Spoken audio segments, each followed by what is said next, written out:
Hi everyone, welcome to chapter 2 of How to Win Friends and Influence People. If you've not seen the chapter 1, the link is in the description and you can see the link here as well.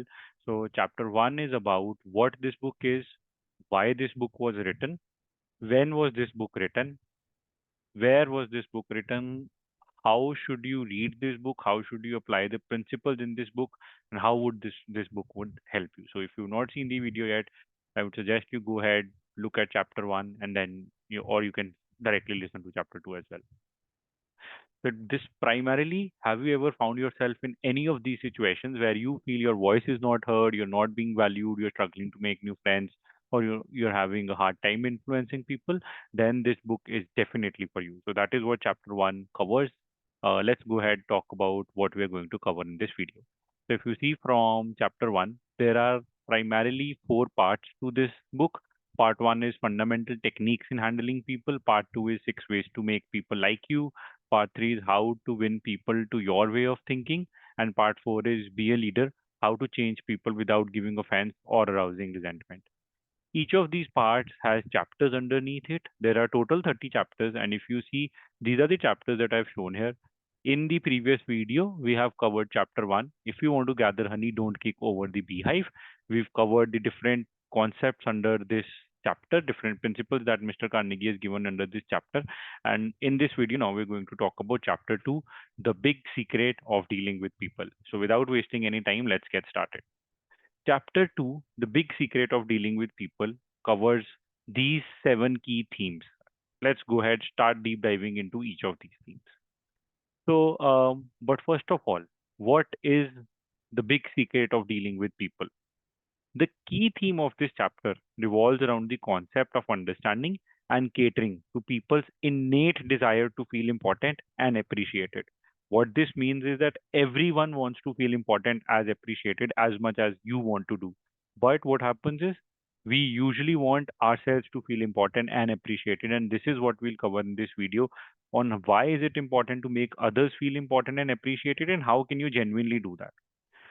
The second principle is a universal trait that is shared by all. So, Mr. Carnegie argues that this desire for importance is a universal trait which is shared by all individuals, regardless of age, background, or status. So, whether you are young, whether you're old, whatever is your background or whatever is your status, this is required by each and every one of us. The third is significant improvements.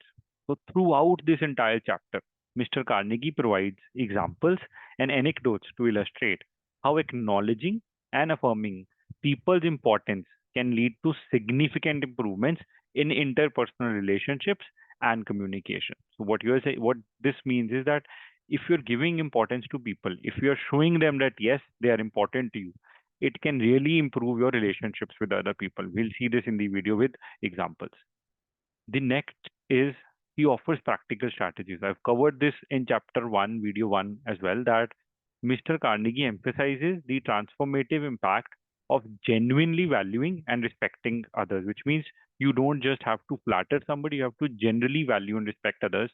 And he offers practical strategies for applying this principle in various social and professional contexts. So these are not applicable only for your office work or only for your personal life. These are applicable both where depending on the situations. We'll cover situations and examples in this video. So overall, this chapter serves as a foundational guide for readers to recognize and leverage the power of making others feel important in their interactions. When you're talking to people, if you're making them feel important, what is that power? What does it give you? How do you actually win friends with that is what is explained further in this chapter. You will achieve greater success if you understand this. So, by understanding and honoring this fundamental human need, individuals can enhance their ability to connect with others, build trust and rapport, and ultimately achieve greater success in both personal and professional spheres. So, let's get started and understand the big secrets of dealing with people. The first principle being the universal desire for importance. Now, it is everyone wants to feel important and valued. I believe every one of you can relate to it, right? You want to feel important, you want to feel valued. Your friends, your family, everyone wants that importance, right? And this desire is not specific to one human person. This desire is fundamental to the human nature.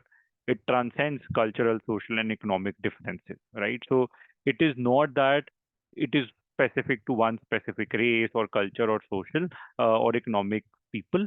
It is applicable to everyone. Everyone wants to feel important. Now, let's try to understand this with a situation. Let's try to understand this with an example. Now, the situation is that there is a manager who publicly acknowledges an employee's contributions and expresses gratitude for their hard work during a team meeting. Now, why is this situation important? So, everybody who's working understands that people get so busy with their work that they rarely acknowledge employees' contributions or express gratitude for their hard work. Now, in this situation, he acknowledges it in a team meeting. So, what is the action that he's taken? He is applied the principle of recognizing and affirming people's importance. He's showing that person that you're important in front of other people. So, he expresses gratitude for their hard work during a team meeting. What is the outcome of this? The employee feels valued and appreciated. It boosts their morale and motivates them to continue performing at a high level.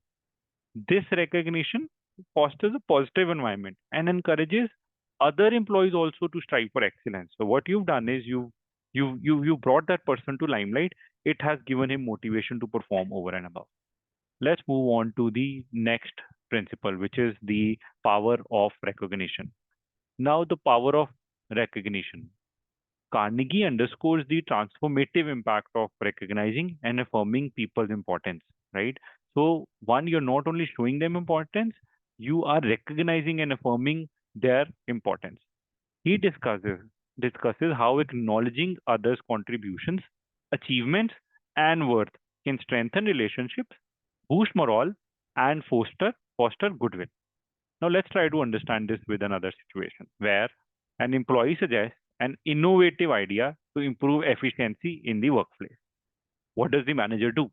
The manager publicly praises the employee for their idea during a team meeting and also rewards them with a bonus. How again rare is that? When people are innovating, when people are suggesting something good, do you really acknowledge them in front of other people? So this is really important. Why? What is the outcome of this? The employee feels valued and recognized for their initiative, leading to an increased job satisfaction and loyalty to the company. Other employees are also inspired to contribute their ideas, fostering a culture of innovation within the organization. So if somebody is giving you an idea, you are acknowledging that, you are motivating other people also that next time they will come up with a nice idea, they will be acknowledged, recognized as well. Let's move on to the next principle, which is building positive relationships.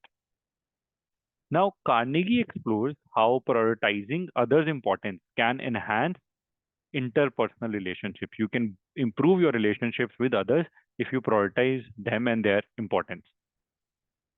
He provides examples of how valuing people's opinions, interests, and emotions can lead to deeper connection and mutual respect. You will not only bond more, you will also start respecting each other. Now, let's try to understand this with a situation where one friend regularly expresses appreciation for the other's support and companionship through small gestures such as handwritten notes, thoughtful gifts, or heartfelt conversations. How many of you do that? We all are friends, but do you really show that that person is really important to you? Do you acknowledge their small gestures? However, be it through heartfelt notes or verbally, but do we really do that? So now imagine the friend who does that. What this does to their friendship is their bond strengthens.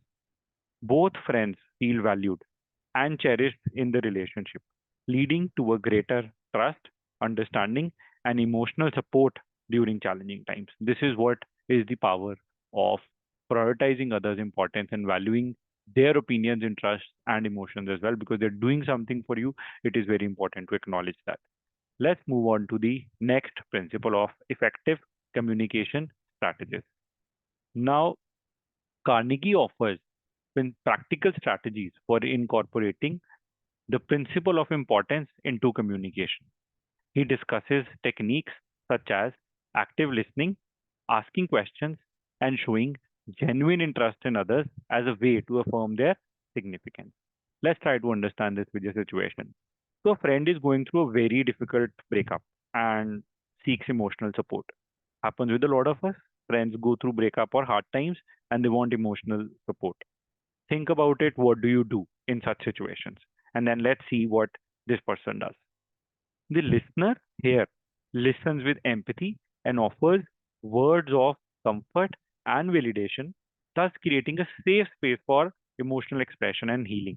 So he shows that person that he is interested in hearing to them. Whatever they are sharing is important to them and they are listening actively. What is the outcome of this? The friend feels understood and supporting, leading to a deeper connection and strengthened friendship. So while the breakup is happening, but the person is feeling comforted and he is trusting their friendship even more. Let's go on to the next principle of influence and persuasion. Mr. Carnegie highlights the role of importance in influencing others' behaviors and decisions. He suggests that by appealing to people's desire for recognition and validation, individuals can gain cooperation, inspire action, and achieve desired outcomes. So he says it is very important. There is a lot of role of importance in influencing others' behaviors and decisions. So if you're giving importance to someone, you can control their behavior and decisions. You can influence their behavior and decisions. Let's try to understand this with a situation where a salesperson pitches a new software solution to a potential customer. A lot of us do that. A lot of us are in sales or in a similar situations where we have to pitch something, in this case, a new software to a potential customer. What is the action that the person takes? The salesperson tries to understand the customer's pain points and tailors their pitch to highlight how the software can address their challenges. So imagine if you were just showcasing how important your software is, the software that you build can do this and that, but does the customer really want that? If you rather try to first understand what do they want, if you try to give your speech according to that, the customer would feel much more value. So in this case, what was the outcome? The customer recognizes the value of the situation solution and decides to make a purchase, leading to a successful sale and satisfied customer. So the customer feels that yes, the salesperson is really caring about them. He's taking extra efforts to make this. They see that value, and that is why they go ahead with that purchase. Let's go on to the next principle, cultivating a positive self image. Now, self esteem and recognition of importance. So, Mr. Carnegie explores the relationship between self esteem and the recognition of importance. He suggests that by affirming others' significance, individuals can enhance their own self worth and confidence. So, what this means is if you are giving value and importance to others, you can enhance your own self worth and significance as well. Let's try to understand this with a situation where a student is struggling with self confidence in a particular subject. So the student is very good overall, but a certain subject is not resonating well with him or her. Now, what is the action that the teacher takes? The teacher provides positive feedback and encouragement, praising the student's effort and progress over time. What do we do usually as teachers or mothers? We would usually condemn them, we would scold them. But here, what the teacher does is he tries to create a positive environment. He praises the student's efforts and progress that yes, you're making small little progress. What this does is the student's self esteem and confidence in their academic abilities increases, leading to improved engagement and motivation to succeed in the classroom. They feel really motivated that yes, I am on the right path, I am doing the right thing. Let's continue to go ahead rather than being scared. With this, let's move on to the next key theme or concept, practical application in various settings. Mr. Carnegie provides examples of how the principle of importance can be applied in different contexts, including personal relationships, business interactions, and leadership roles. He demonstrates how acknowledging others' importance can lead to positive outcomes in diverse situations. Let's try to understand this with an example. A situation where a project team has successfully completed a challenging assignment. This happens everywhere. You all complete different projects, different assignments from time to time. But let's see what happens in this situation here. The team leader acknowledges and celebrates the contributions of each team member during the project debrief, right? So he acknowledges and celebrates the fact that yes, each of you have contributed valuably. What is the outcome of this? The recognition fosters a sense of camaraderie and mutual respect within the team, leading to increased collaboration and motivation to tackle future projects together. Let's move on to the next. So we've covered all the principles. Let's try to understand this with even more examples of how and what all principles are being applied. How all of these principles come together and play. Let's try to understand the situation where Mr. Dale Carnegie himself. So these examples I'm going to give you from Mr. Dale Carnegie's book himself. So if you heard chapter one, where I've told that I'm trying to simplify these examples for you in simple and modern language, but now here let's try to understand the examples that Mr. Carnegie has explained in this book. Now, in this situation, Mr. Dale Carnegie recounts an incident where he met a businessman at a party who appeared disinterested in conversation until Carnegie mentioned a mutual acquaintance they both admired. Carnegie actively listened to the businessman's stories about their mutual friend, expressing genuine interest and appreciation for his insights. Now, what is the outcome of this? The businessman left the conversation feeling valued and respected, having enjoyed sharing stories about their mutual acquaintance. Carnegie's genuine interest in conversation led to a positive interaction and a potential connection with the businessman. So, if you see here, which all themes are covered here? Theme one that we cover, the universal desire for importance. The businessman at the party felt valued and respected when Carnegie showed genuine interest in their mutual acquaintance, fulfilling his desire for importance. There was another theme, the power of recognition. Carnegie's active listening and genuine interest in the businessman's stories recognized the value of his experience and insights, leading to a positive interaction.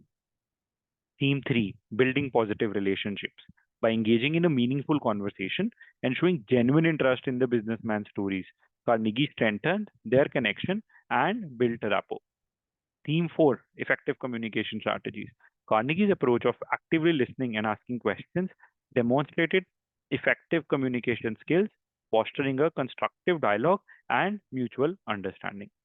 Let's try to understand with another example that Mr. Carnegie himself faced. So, this is the example 2. In this situation, Mr. Carnegie recalls a time when he encountered a young woman at a social gathering who felt unimportant and neglected due to lack of her social status. Carnegie made an effort to engage the young woman in conversation, asking her questions about her interests and opinions and genuinely listening to her responses. What was the outcome of this? The young woman felt valued and appreciated as Carnegie showed genuine interest in her thoughts and experiences. She left the gathering feeling more confident and included, having a positive interaction with Carnegie. If you see here, different themes came into play again. The universal desire for importance. The young woman at the social gathering felt included and valued when Carnegie showed genuine interest in her thoughts and experiences, fulfilling her desire for importance. The power of recognition. Carnegie's effort to engage the young woman in conversation recognized her value and worth, leading to a positive interaction and increased confidence. Theme 3, building positive relationships. By making an effort to connect with the young woman and showing genuine interest in her opinions, Carnegie fostered a positive relationship and made her feel included. Theme 4, effective communication strategies.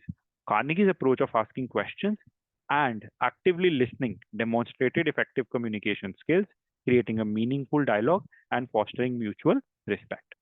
Let's try to understand this in another example. Now, in this situation, Carnegie describes how he recognizes an incident where a hotel manager greeted him by name and expressed genuine appreciation for his continued patronage, despite Carnegie being a relatively unknown guest. Now, in this case, the hotel manager made an effort to remember Carnegie's name and acknowledge his importance as a customer, expressing genuine gratitude for his business. Carnegie felt valued and appreciated as a customer, having been greeted personally and thanked for his patronage. The hotel manager's gesture of recognition and appreciation led to a positive experience for Carnegie and increased his loyalty to the hotel. Now let's understand the different themes that were involved in this. The universal desire for importance, theme 1. Carnegie felt valued and appreciated as a customer when the hotel manager greeted him by name and expressed genuine gratitude for his patronage, fulfilling his desire for importance. Theme 2, the power of recognition. The hotel manager's personalized greeting and expression of gratitude recognized the value of Carnegie's business, leading to a positive interaction and increased loyalty.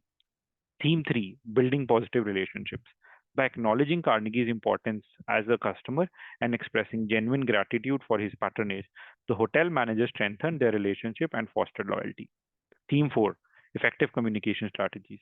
The hotel manager's approach of greeting Carnegie by name and expressing gratitude demonstrated effective communication skills, creating a positive experience, and fostering a customer loyalty. So, by understanding these examples, we've seen how all of these key themes come into play when you are genuinely interested in others and give them value. If you see, we've covered all of these important themes and we've covered them with examples. With this, we've concluded the chapter 2 of part 1, fundamental techniques in handling people. Again, if you've not seen the chapter 1, the link is in the description. And in the next video, I will cover chapter 3. He who can do this has the whole world with him. He who cannot walks a lonely way. So I hope you like the video. If you do, just let me know in the comments if you find this helpful or if you would want me to cover something else. Hope this was helpful. Thank you so much for watching.